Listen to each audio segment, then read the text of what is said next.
पता चलता है कि अच्छा ठीक है हमारे पास इतना CGPA IRC चीजें होनी चाहिए।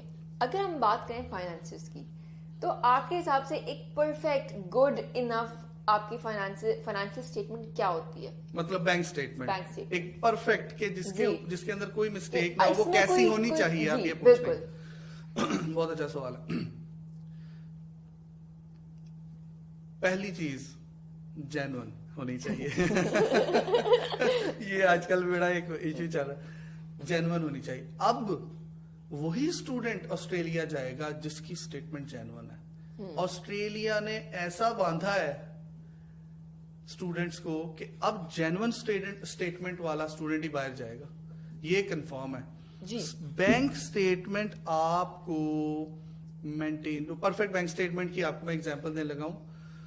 एक तो वो पिछले 3 महीने से अकाउंट जो है वो 6 महीने पुराना हो, 3 महीने से जो पैसे जितने भी पड़े हैं, 1 करोड़ लेट से पड़ा है, तो वो 3 महीने से पड़ा हुआ आ रहा है। और ऐसा नहीं है कि वो खत्म है, मतलब उसके अंदर कोई ट्रांजैक्शन ही नहीं हो रही, बस पड़े हुए आ रहे हैं, वो भी नॉन जेन्युइन लगता है।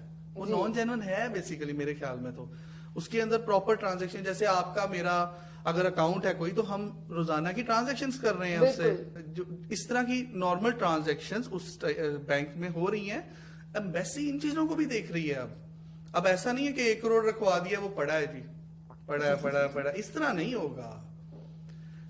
1 करोड़ पड़ा है, वो मेंटेन आ रहा है, साथ में छोटी छोटी ट्रांजैक्शंस भी हो रही हैं। और जो सोर्स ऑफ इनकम आपने शो करवाया है, चाहे वो एग्रीकल्चर से पैसे आ रहे हैं, चाहे वो रेंट से पैसे आ रहे हैं, चाहे वो किसी बिजनेस से आ रहे हैं, या तो वो पैसे आपके इस अकाउंट में शो हो, या अगर किसी ने बिजनेस शो करवाया तो वो बिजनेस की अकाउंट स्टेटमेंट भी साथ लगाएगा जी।